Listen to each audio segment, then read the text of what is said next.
The wind came sideways, sharp enough to cut. Sam Holloway pulled his collar high and urged his mare forward through white blindness checking fence lines.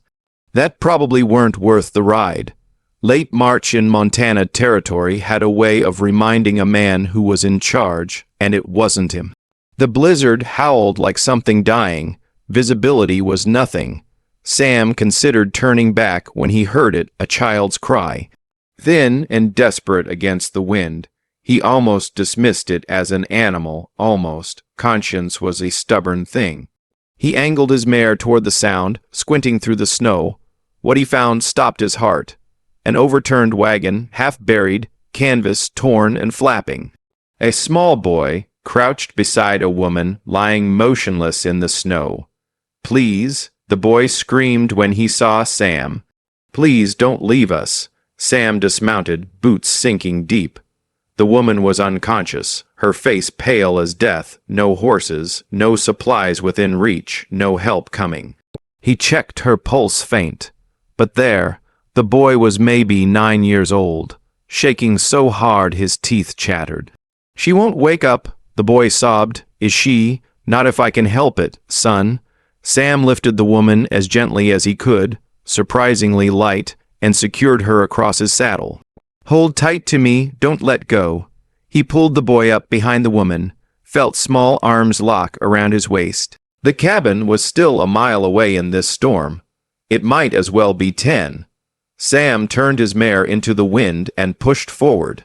The boy whispered prayers against his back. The woman's breathing was shallow. 2 more mouths, Sam thought. 6 weeks of winter left.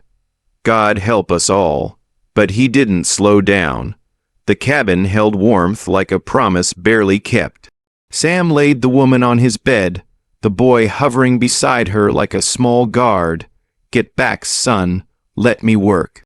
Sam built up the fire, then filled a tin cup with water from the kettle. He added willow bark from his stores for pain and fever, and knelt beside the woman. "Ma'am, can you hear me?" Her eyes fluttered open, sharp and intelligent. Even through the haze of shock, she took in the cabin. Sam's face the boy beside her. "Thomas," she whispered, "is Thomas?" "I'm here, Grandma." The boy gripped her hand. She exhaled slowly, then tried to sit up. Sam stopped her with a gentle hand, ankles sprained, not broken. "But you need rest." He offered the cup. "Drink this, it'll help." She drank without question, then studied him with unsettling clarity. "I'm Adelaide," she said. "This is my grandson, Thomas. We're grateful for your kindness, Mr. Holloway." Sam Holloway. He stood suddenly aware of how small his cabin must seem. 1 room, 1 bed, 2 chairs, and a table that had seen better years. "How long must we impose upon you, Mr. Holloway?" "Till the thaw could be 6 weeks. No one travels this country in March storms." Adelaide's expression didn't change, but something passed behind her eyes. Resignation, maybe her calculation. "Then we're in your debt." "It's not debt." Sam said, "It's just what's right." He pulled the pot of venison stew from the shelf and set it on stove. Thomas watched him with enormous eyes, dark and solemn.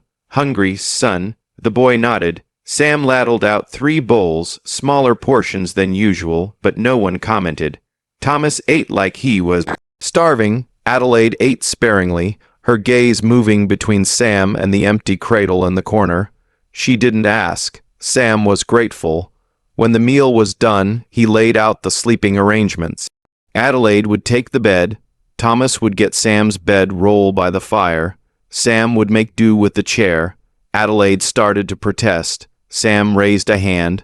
"No arguments. You're injured and the boy needs proper rest." She nodded slowly. "You're a man of principle, Mr. Holloway." "Just a man," Sam said. Night settled heavy. The wind rattled the shutters. Thomas murmured in his sleep, restless. Adelaide's eyes found Sam's across the darkness. "You've lost someone," she said quietly. "I can see it." Sam looked at the fire. "Most folks out here have. My husband passed 7 years ago." Her voice was steady. "Some winters never thaw until they must." Sam said nothing, but something in his chest loosened just slightly. The fire crackled. Outside, the storm raged on. Sam woke to the smell of coffee. Real coffee, not the chori he'd been stretching for months. Adelaide moved carefully around the stove, favoring her good ankle, as if she'd always belonged there.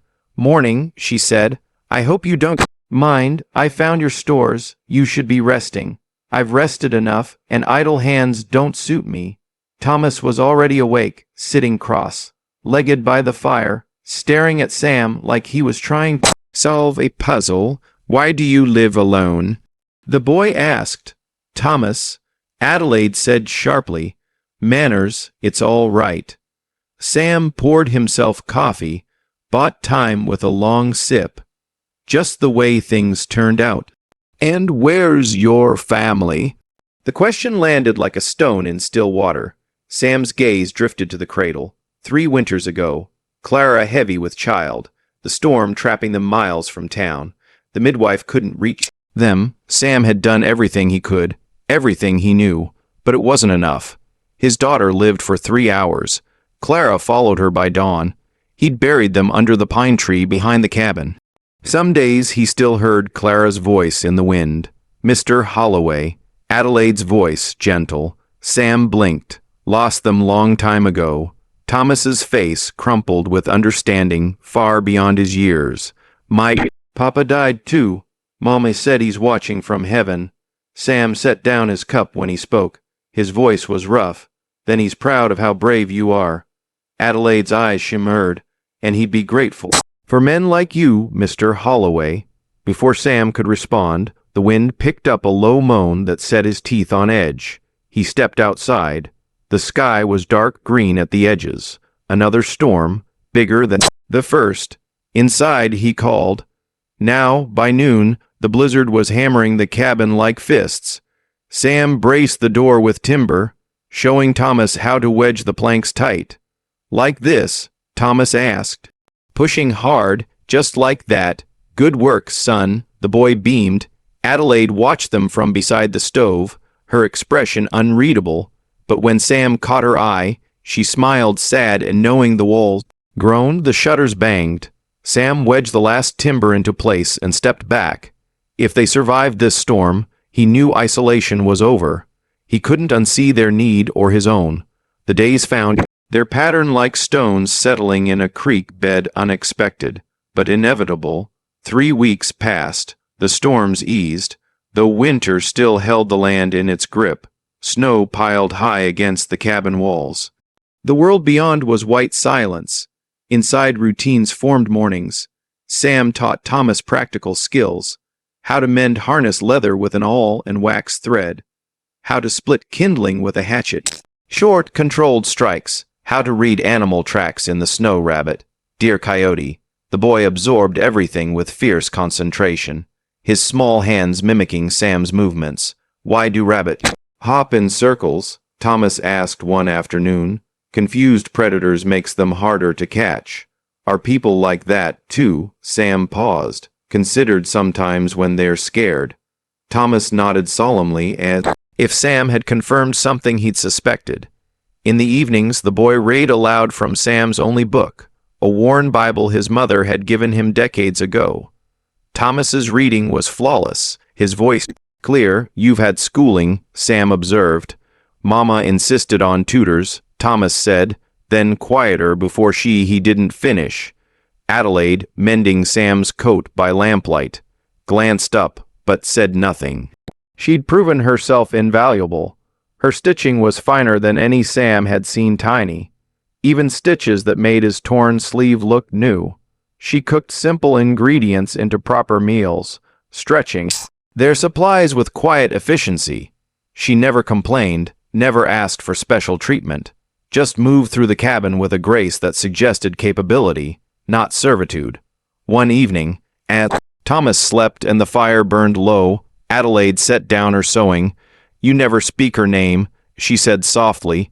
"Your wife." Sam's jaw tightened. He stared at the flames. "May I know it?" Adelaide asked. The silence stretched, then barely audible. "Clara, that's a kindness to her memory, and to yourself, speaking it." Sam nodded, unable to respond. His throat was too tight. Adelaide returned to her Stitching, but something had shifted. A door opened just slightly later as they prepared for bed. Adelaide paused. We should leave soon. The thaw is coming. Sam hung his coat on the peg. I know. Thomas asks every day if we can stay. He's a good boy. He loves you. Adelaide's voice was quiet. He feels safe here. Sam turned. Adelaide met his gaze unflinching. Do you? Sam asked. Feel safe? Yes, no hesitation. Safer than I felt in years. The words hung between them. Sam wanted to ask her to stay, wanted to beg, but fear was louder than want. Good night, Mrs. Adelaide, he said instead. She smiled, sat around the edges. Good night, Samuel. Spring arrived not as a victory, but as a question. Now what late April brought warmer days. Icicles dripped from the eaves, crows returned, calling from the pines. Patches of brown earth appeared through the snow like promises. Adelaide's ankle had fully healed. She walked the property each morning, her gaze assessing. She studied the creek positioning, the soil richness, the natural grazing areas. One afternoon, she stopped beside Sam as he repaired a section of fence. This land could be worth a great deal with proper management, she said. Sam shrugged. It's worth my peace. Adelaide tilted her head. And peace is worth more than gold.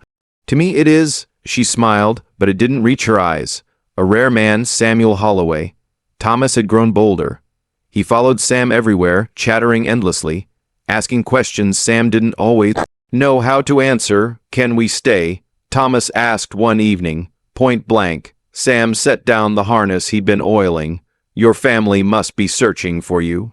They'll want you home. I don't care about them. I want to stay here with you. The boy's face was fierce, desperate. Sam's heart cracked clean through. Thomas, you don't want us. Thomas whispered, that's why you won't say yes. That's not true. Then why? Because you deserve better than this. The words burst out of Sam before he could stop them. You deserve a real home, a real family, not some broken-down cowboy in the middle of nowhere. Thomas stared at him. Then quietly, you're not broken. You're the best man I know. Sam couldn't breathe. That night, Thomas had nightmares thrashing, crying out. Sam was at his side before Adelaide could rise. He held the boy, whispered reassurance, stroked his hair the way he'd imagined doing for his own child. Adelaide watched from the shadows, tears streaming silently down her face. When Thomas finally settled, Sam looked up. Adelaide mouthed two words, thank you. The next morning, she approached Sam while Thomas slept late. You're a good man, Samuel. Better than you believe yourself to be. Sam shook his head. I'm just you've given us more than shelter. You've given Thomas hope. You've given me something I thought I'd lost. What's that? Faith in humanity, in goodness. She paused in the possibility of starting over. Sam wanted to say it, wanted to ask them to stay, to build something together, but the words wouldn't come. Adelaide pulled a folded letter from her pocket. When we leave, I'll need to post this. My family will be concerned. Sam's stomach dropped. Family, wealth, position. They'll come for you, he said. Yes, and you'll go back to your world. Adelaide met his eyes. I don't know what world I belong to anymore. Sam turned away before she could see his face. Sam heard the horses before he saw them. Too many hooves for a neighborly visit.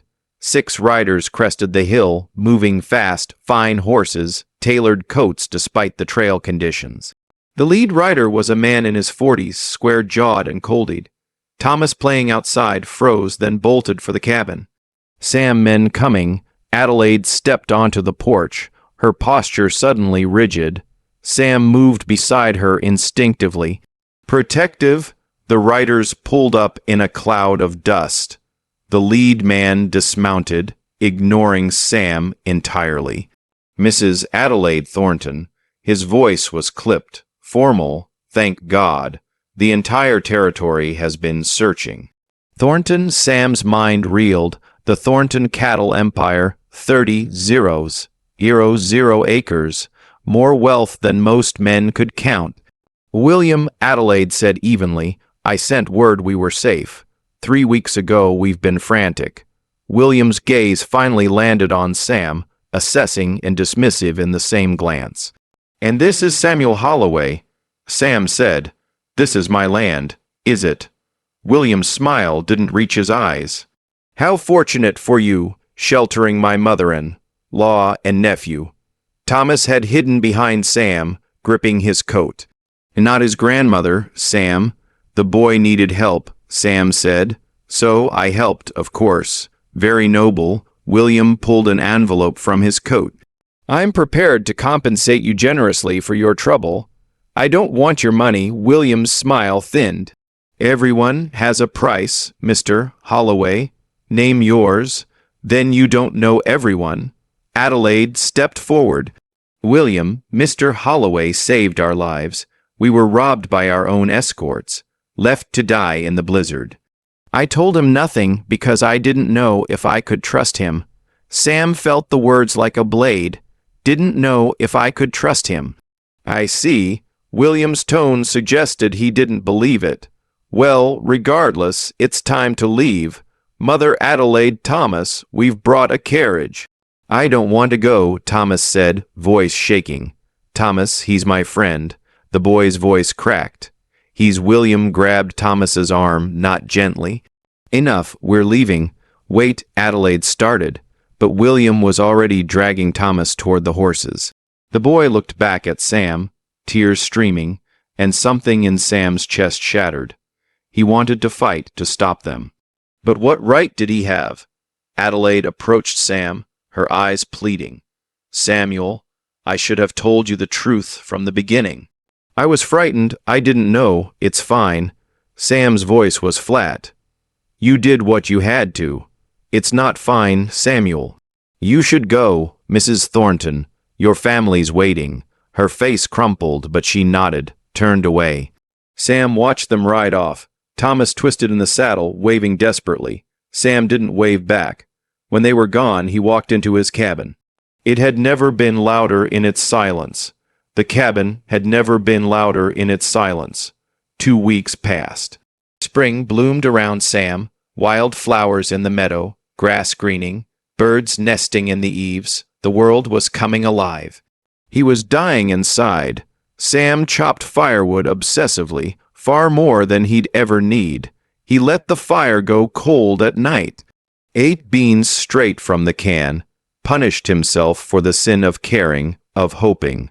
One afternoon, he found Thomas's carved wooden horse behind the wood pile. Must have fallen from the boy's pocket, hidden until now.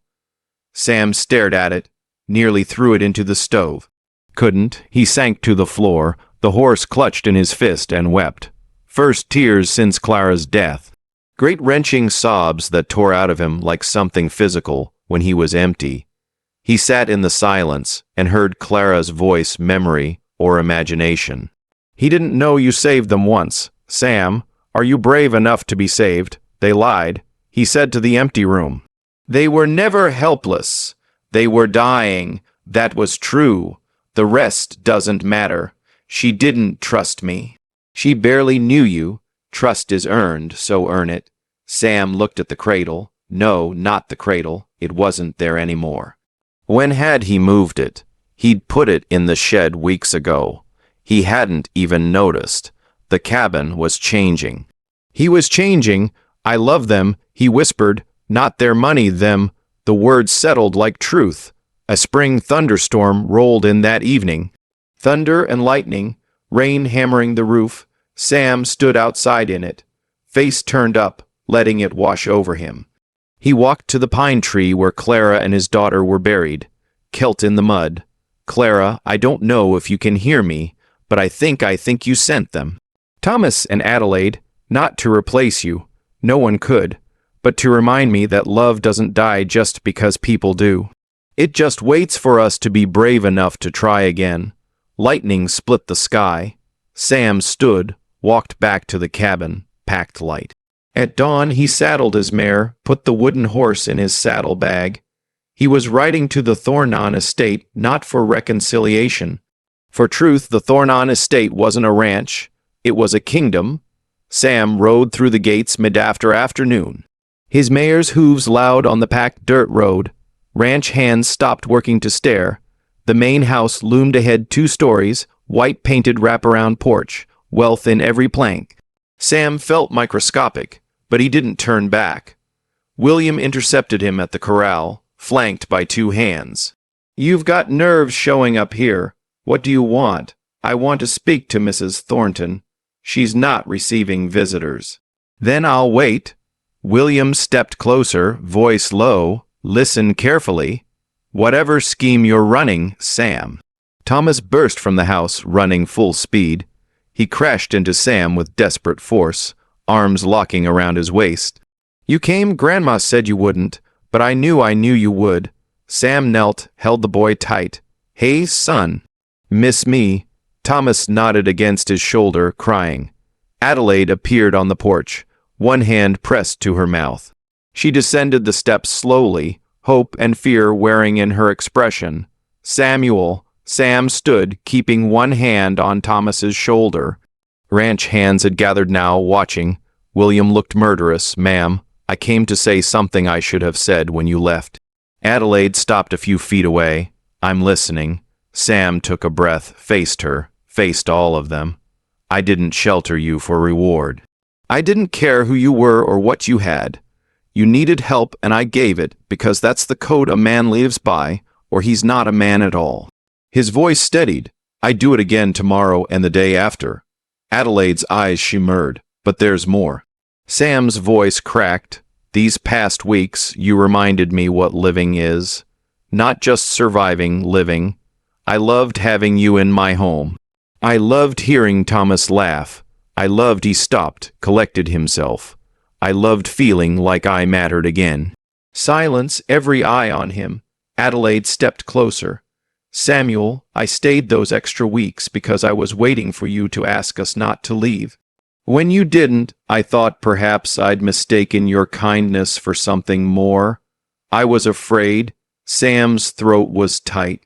"Afraid you'd pity me. Afraid I wasn't enough. You're more than enough." Adelaide's voice broke. "You're everything Thomas needs." "Everything?" She stopped, but Sam understood. Thomas pulled Sam's hand. "Does this mean you'll stay, or we can come back?" Sam looked at Adelaide. "I can't offer you a mansion, just a cabin, hard work, and a man who will never stop trying to be worthy of you." Adelaide's smile was sunlight through clouds. "Samuel, I don't want a mansion. I want a home, and home is where you are." William made a disgusted sound and stalked away. Adelaide took Sam's hand, led him toward the porch.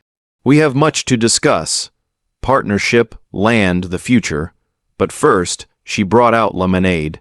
The 3 of them sat together, Thomas chattering about everything he wanted to show Sam. And for the first time in 3 years, Sam felt the weight lift. The cabin had grown, the way hearts do when they stop hiding. 3 months later, August heat shimmered over the meadow. Sam's cabin now had a second room, a proper bedroom for Thomas's visits, built with timber. Sam had cut himself, and Thornton Ranch hands had helped raise. Sam was foreman of the Northern Range. Now, not charity partnership, Adelaide had offered to buy his land. Sam had countered with a proposal to combine it with Thornton property, run cattle together, split profits fairly. She'd agreed immediately. Sam worked alongside men who respected him for skill and character, not pity. The land prospered under his careful stewardship.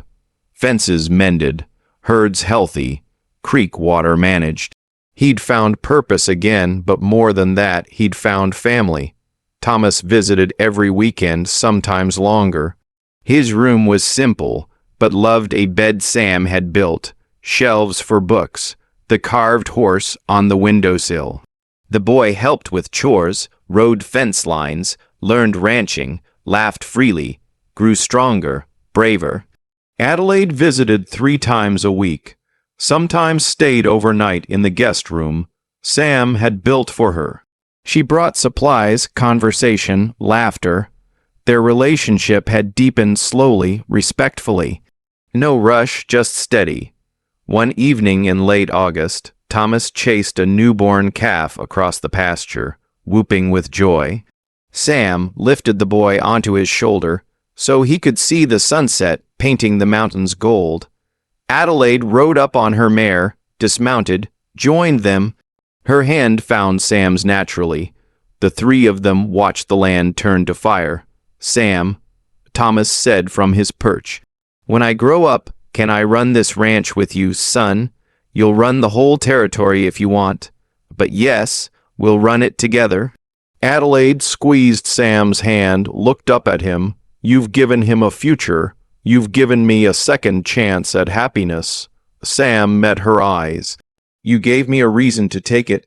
Thomas laughed as the calf bucked playfully. The sound carried across the meadow like a bell. That night after Thomas was asleep, Sam stood in his doorway. Cradle was long gone, replaced by a child's laughter, a woman's presence, a home that breathed with life. Adelaide stood beside him, shoulder touching his. Outside, wild flowers bloomed. The creek ran clear, stars emerged one by one. "Winter tests us," Adelaide said softly. Sam nodded. "Spring proves what remains." She leaned her head against his shoulder, and summer, Sam smiled, felt peace settle in his bones. "Summer," he said, "is for the living. The end."